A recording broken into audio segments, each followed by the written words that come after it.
Okay, welcome back. And our guest this time is Professor Chris Imumolen. He is the presidential candidate of the party known as Accord. And the reason I went in that way is that Accord doesn't actually have the word party behind it as its name. It is just Accord. So it'll always be the first on any list of political parties. It is A without anything before or after.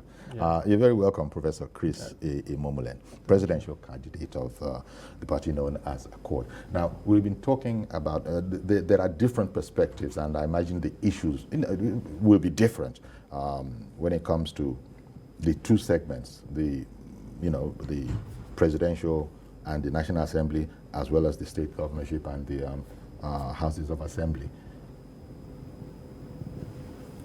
The audience this time around, do you think it's going to be the same audiences that people have been presenting to, or with the sort of interest of the youths nowadays to political matters and indeed wanting to affect a change? Do you think that makes a significant departure from the audiences that were known and that there's going to have to be a difference in strategy, or is it really still the same audience that you'll be addressing to present your stuff to? Okay, yeah, thank you for having me on your show. You're welcome. Okay, generally in Nigeria we have 3 voting blocks.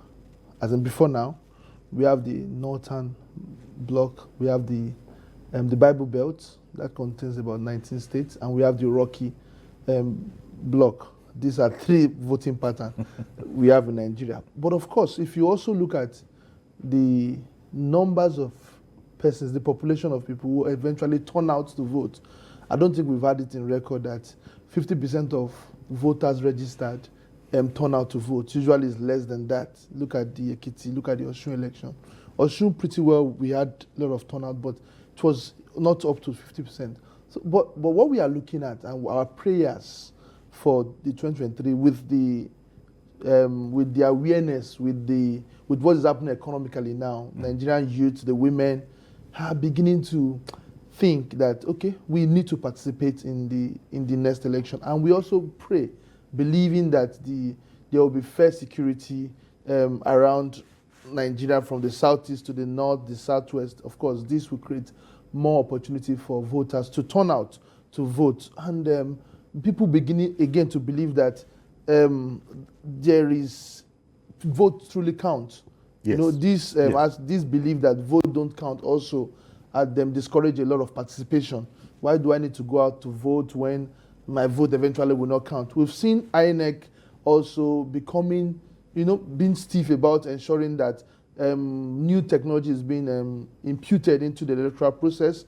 Recently, it's been said that most of the voting will be electronically transmitted. There's now the inclusion of BVAS and the rest of them. All of this to secure your vote. So Nigerians are beginning to look at what's happening in the social media space. We should not undermine that, because that also will translate to what will physically happen.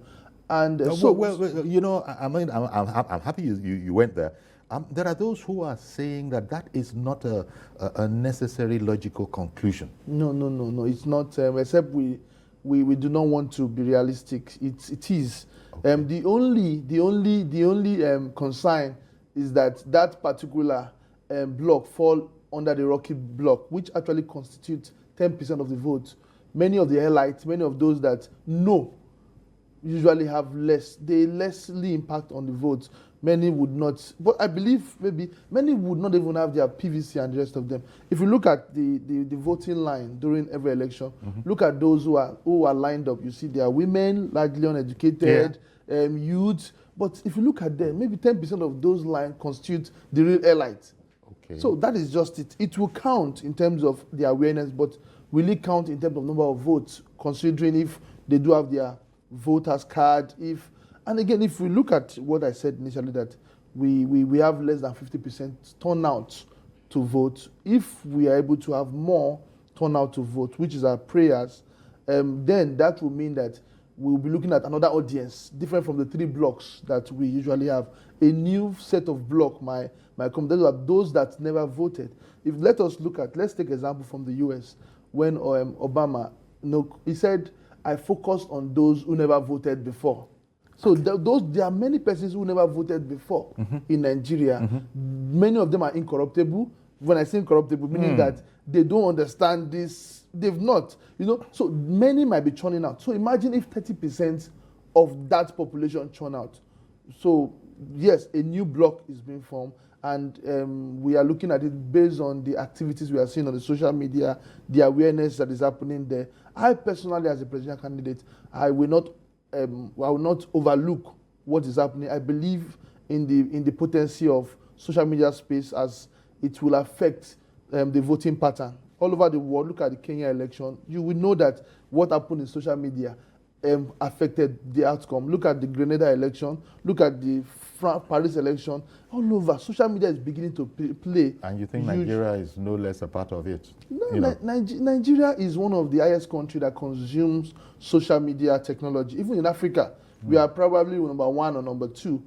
And coupled with the voting pattern now, that the INEC is now moving towards electronic system of voting. Okay.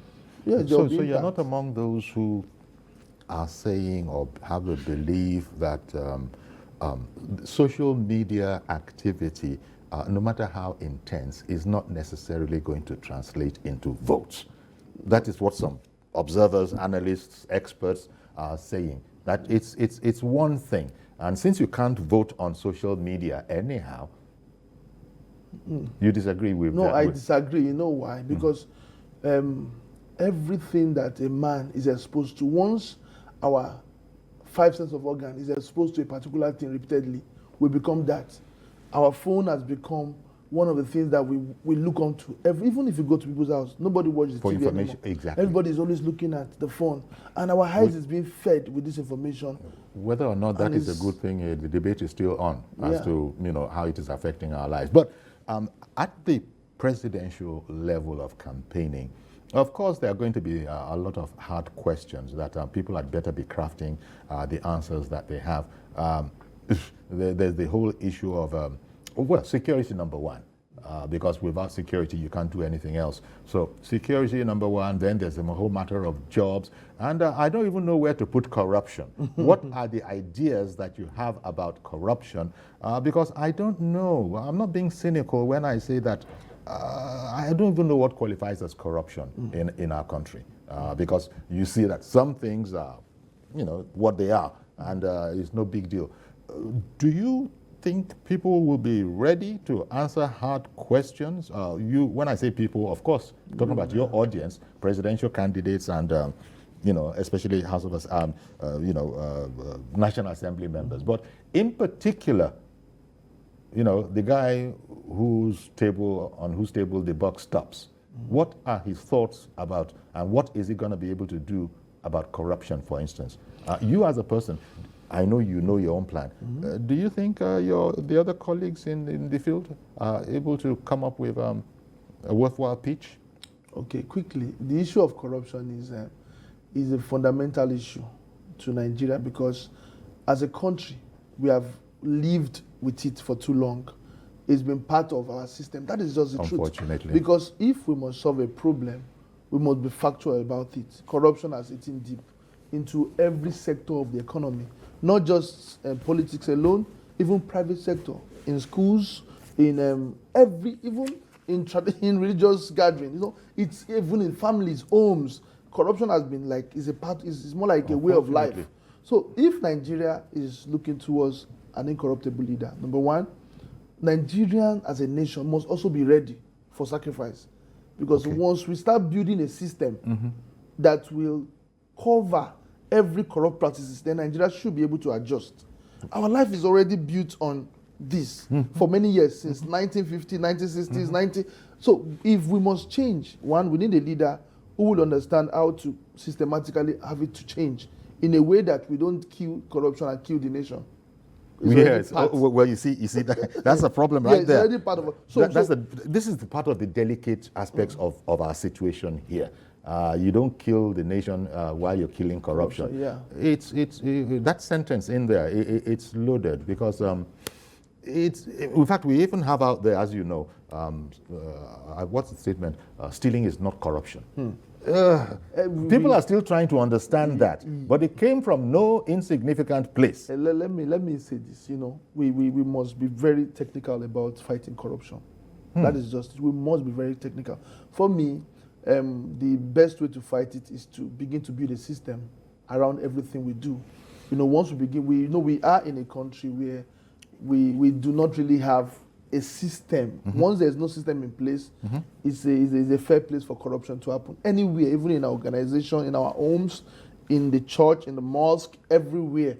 If once there is no system, believe me, you allow corruption. Corruption is everywhere, but it only manifests once there's no system. Okay, so that clearly is not in place yet, as we speak. It's not. It's an issue we're going to have to contend with. Let me bring in Ibrahim, who is calling in from Kaduna. Good morning, Mr. Ibrahim. Good morning, sir. Good morning to your guests as well as one of the youngest presidential candidates. Okay. We have this presently. Sure. Yeah. You see, I am Ibrahim calling from Kaduna. I would like to contribute a little bit because, you see, this upcoming election is quite interesting. Am I communicating? Very well, we can hear you. You see, so why am I saying I want to contribute is this? That young man speaking there, in fact, I'm enthusiastic to see more presidential candidates in the young age to come aboard. Okay. Because did you say your name is Ibrahim? We know for long. Did you say your name is Ibrahim? Ibrahim. Yes, from Kaduna. Okay. Carry on, please. You see, why am I saying that? We want to see young people to come on board so that all these our fathers and grandpas to pave way for us. But I do see more enthusiasm on them. But for the fact that I'm seeing this project one there, at least the spirit is a little bit palatable. Let the atmosphere clear for everyone to see. Now, for the first man, that man that spoke before him, in fact, I will also say we are very grateful to see more things coming out because why? That is quite interesting, and this is the most beautiful this is a very beautiful time for our democracy that is going up. You see, you know why? Now, many people here in Kaduna, those that have never voted, have gone and collected their voter card because of this upcoming. And not because of the Muslim or Christian or whatsoever. It's because of this time around, I can say that our democracy is going up. And for us as well, some Nigerians that have most that they have never seen any development coming out of this organization. No, we are not speaking well. Let us be fair with ourselves. There are some things that, yes, we do not have. Yes, we have the challenges in our hands. That is quite okay. There is a challenge, insecurity, and so on and so forth. But to say that the present government has not done anything for them to see, that's the only area that I'm not satisfied. Let us be sincere. By so doing, when we go to the election, we're going to see a good and outcome of the election, which is going to be fruitful. And for this, we are going to be there. Nigeria, we are going. Africa, we are going. And indeed, the black. Okay. Well, I want to thank you very much, Ibrahim. Thank you very much calling in from Kaduna. But arriving at that place, there will be campaigns. And arguably, the campaign should influence how people decide and indeed how they conduct themselves, especially that part about lining up to vote and securing their vote as well. He brought up the other matter. These are sensitive times we're living in, but in spite of things coming up about, we're hearing about Muslim tickets. Of course, the corollary is there. How about Christian tickets? But people, we've been told that don't make mountain out of anthills. This whole, your thoughts on that whole aspect and how much attention needs to be paid to it by the politicians? Okay, for me, we have, let me talk about the presidential candidates. We have 18 presidential candidates. I am one, and Nigerians should choose, it's rather than focus. If you don't want a Muslim, then talk less about it, then go for what is needed. But again, I think we are in a time where we need national integration. National integration does not just mean religion alone, even in religion.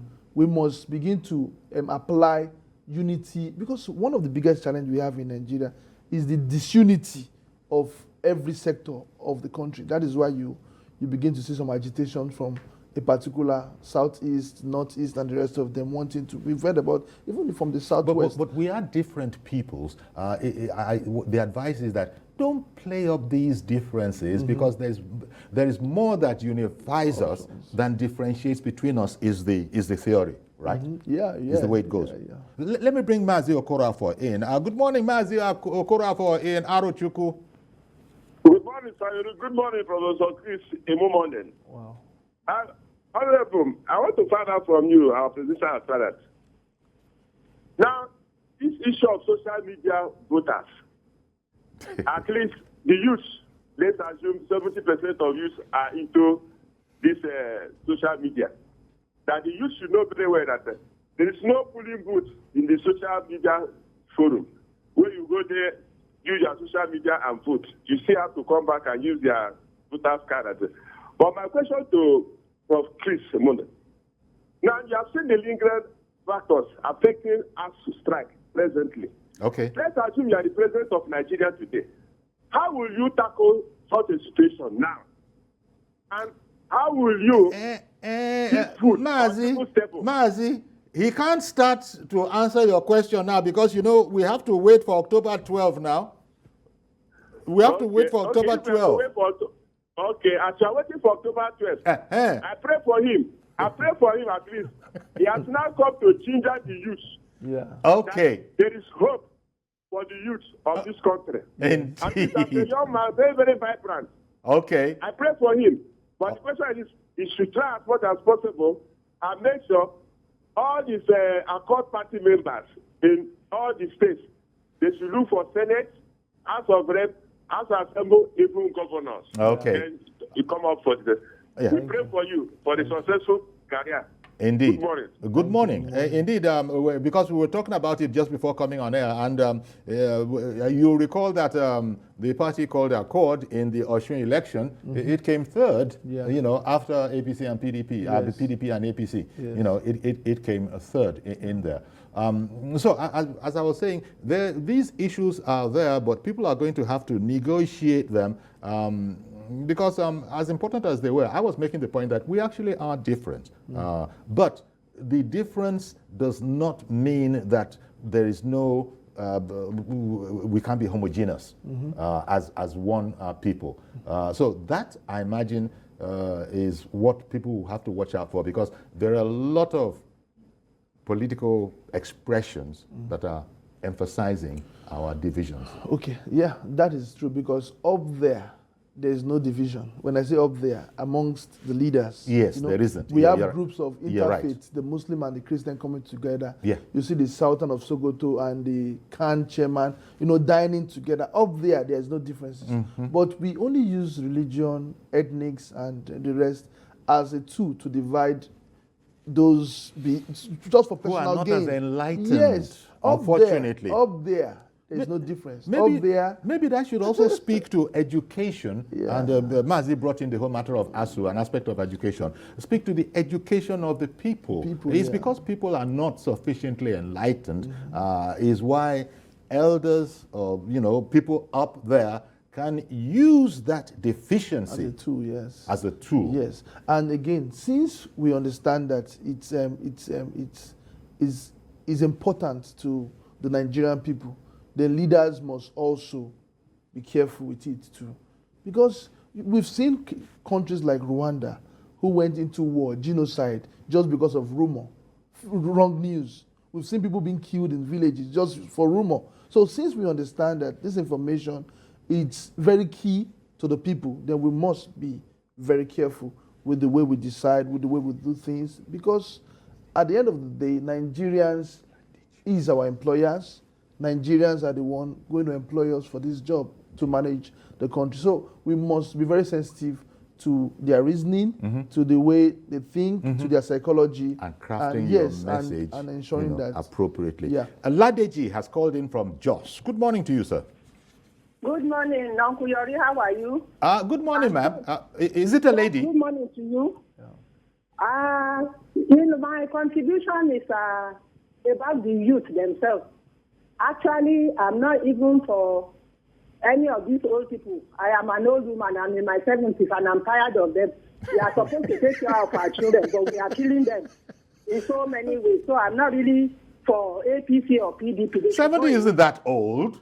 And I am for other. I went for Labour because I want to give the Igbos a chance. But Okay. seeing Prof this morning, I'm for Accord. I'm not flattering you. I have changed my mind. Wow. I'm backing the junior one. Now my message is to the Nigerian youth.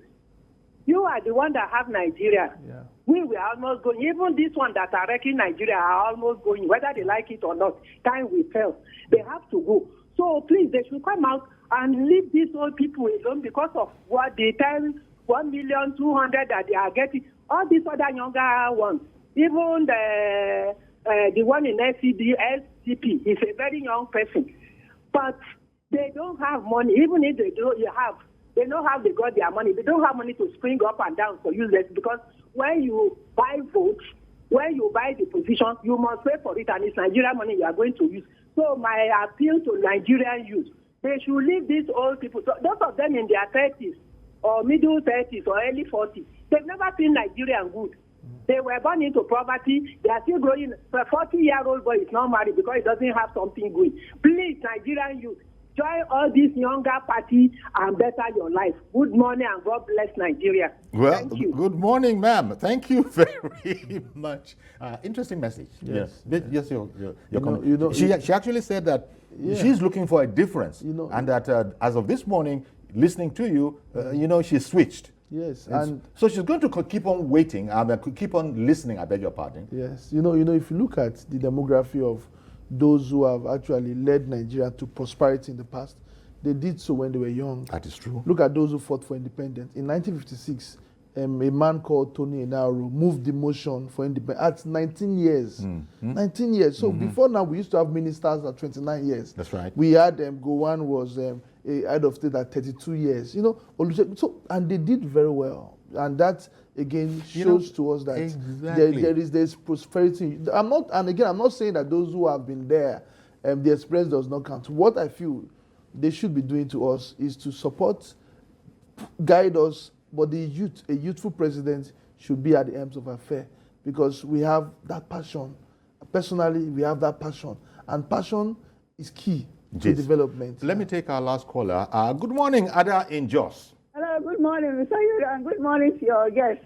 I'm happy you made the call. When I saw the name, Jude Emeka Ijumodu, I was saying, wow, how come? And I'm so happy with Lagos, I hope if all the statistics replicate what is happening in Lagos, allow people from other tribes to be in the House of Assembly, Nigeria will be a better place to dwell in. So that's by the way. But I want to find out from your guests now, even Mr. Yuri, that is the anchor. Where do we draw a line between sensitization and campaign? What constitutes campaign? What were the presidential aspirants, the ones that showed up, or that is those flag bearers, doing at the MDA conference? Yeah. What will you call the remarks they made on that day? If I tell you I'm not confused about that, what transpired during that MDA conference, I must be lying. Then again, what I want to say here again is about debate. I prefer debate than this idea of we are going up and down. I prefer if there was a way to make debate compulsory for all the aspirants, I would have preferred it. Then I pray that INEC conducts a free, fair, and credible election as they have promised us. And President Buhari has said he will take it. Okay. I believe him. But if I had my way, I would have loved President Buhari to have allowed some of those electoral commissioners that retired or what, that have probably integrity, would have extended their stay for at least 1 year, like somebody like Mike Edina, All right then. Okay, I've got to interrupt you now because we're fast running out of time, and I want to give Prof a chance to react to some of those things. The significant question is, what do you think? What do you call what happened at the NBA meeting, annual general meeting? Where do you draw the line between sensitization and outright campaigning? It's a very difficult one. That is the truth. But the truth is, the difference is you can actually sell yourself, talk about yourself, but for sensitization, just make yourself known. That's all. Like what I'm doing today, and I don't think there's anything wrong for any program or any organization to invite presidential candidates. However, that should not translate to calling for votes and calling for support Maybe for that's party. the big difference. You can just present your point of view, but you can't probably, you can't go as far as saying that I'm the better option, for example. Maybe that is not the kind of language. You know, Prof, I want to thank you very much for coming on. It's a preliminary kind of conversation. As you know, we're really going to get into it right up to our elbows when the time comes. Of course. And for the presidential, which is your concern, for the presidential and National Assembly, that's from the 28th of September. Thank you very much for coming on the program. Thank you for having me. The presidential candidate of the party known as Accord, Professor Chris Imumolen. That's our program today. Please join us on Monday for a fresh edition. I'm Yori Folarin. Bye-bye for now.